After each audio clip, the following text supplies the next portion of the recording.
அட என்ன கதவை சாத்தி விட்டு போகணும், என்ன கதவு திறந்துருக்கு அப்படின்னு யோசிச்சுக்கிட்டே போனால், அட நம்ம ஜாக்கி சரி அவன் தான் கதவு திறந்துருப்பான்னு சொல்லிட்டு போய் பார்த்தா கதவு திறந்துச்சு. அட நம்ம கையில் தானே சாவி இருந்துச்சு, எப்படி வீடு திறந்துச்சு யோசிச்சுக்கிட்டு போனால், மாமா அதிர்ச்சியை கொடுத்துட்டேன் டக்குன்னு. ஊரில் இருந்து எப்படா வந்தேன்னு கேட்டேன். இப்போதான் வந்தேன்னு சொன்னான்.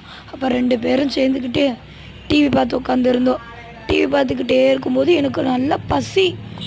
மாமா பசிக்குது மாமா அப்படின்னு. சரி ஏதாச்சும் ஒரு ஆர்டர் போடலாமான்னு கேட்டால், சரி ஓகேண்ணா. திடீர்னு ஃபோன் வேணாம், வெயிட் பண்ணுந்தா, நியூஸ் பார்த்துக்கிட்டு உட்காந்துரு, மாமா உனக்கு சாப்பாடு கொண்டு வரேன் அப்படின்னு. என்ன பண்ண போகிற மாமா சொல்லு அப்படின்னு. சரி ஓகே அப்படின்னு நம்ம நியூஸ் பார்த்துக்கிட்டு இருப்போம். கேர்ள்ஸ் இதையும் ஜாக்குன்னு ரெஸ்ட் எடுப்போம்ல. மேடம் நல்லா படுத்து ரெஸ்ட் எடுத்துகிட்டு இருக்கும்போது நான் சரி சமைப்பேன்னு சொல்லிட்டு வாங்கிட்டு வந்த எல்லா பொருளையும் எடுத்துகிட்டு நான் அடுப்பு பற்ற வச்சு சமைக்க ஆரம்பித்தேன். வெங்காயத்தை போட்டு தாளிக்கும்போது நல்லா தாளிச்சிட்டு இருந்தேன். நல்லா தாளிச்சிட்டு இருக்கும்போது திடீர்னு ஒரு சவுண்டு. என்னடான்னு திரும்பி பார்த்தா திடீர்னு கத்துனா. அப்புறம் பார்க்கும்போது டிவியில் சவுண்டு மாமா இங்கே நியூஸை பாரு அப்படின்னா. சரி விடுறி போய் நான் என் வேலையை பார்க்குறேன்னு சொல்லி போட்டு நான் என் வேலையை பார்க்க போயிட்டு கறியெல்லாம் கழுவிட்டு நல்லா மஞ்சப்பொடி போட்டு நல்லா கழுவிட்டு இருந்தேன். மஞ்சப்பொடியெலாம் போட்டு கழுவி திருப்பி அடுப்பில் 2 டம்ளர் தண்ணி ஊற்றி நல்லா கொதிக்க வச்சதுக்கப்புறம் சூப் வைக்கலான்னு முடிவு பண்ணேன்.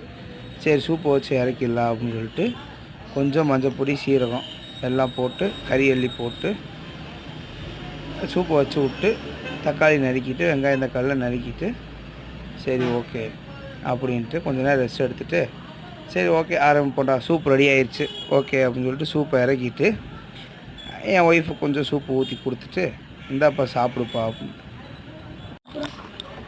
விசில் வந்தோடனே சூப்பை போட்டு கையில் கொடுத்தாச்சு. கொடுத்தோடனே மேடத்துக்கு ஒரே குஷி. அப்புறம் என்ன பண்ணுவேன், நான் மறுபடியும் வெங்காயம் தக்காளிலாம் வணக்கி விட்டு பொடி இருக்கிற பொடியெல்லாம் போட்டு விட்டு அப்புறம் லைட்டாக கொஞ்சம் ஒரு வணக்கி விட்டு கறி தூக்கி உள்ளே போட்டு ஒரு கொதி. ஓகே ஃப்ரெண்ட்ஸ், கொதி முடிஞ்ச உடனே அரிசியை கழுவி அப்படியே அதையும் தூக்கி உள்ளே போட்டுரு. அரிசியை போட்டு கொஞ்சம் தயிர், பிரியாணிக்கு தயிர் இருந்தால் தான் சூப்பராக இருக்கும்.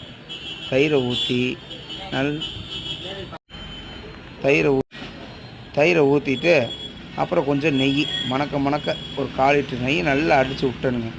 அடித்து விட்டு பிரியாணி ரெடி ஆயிடுச்சு.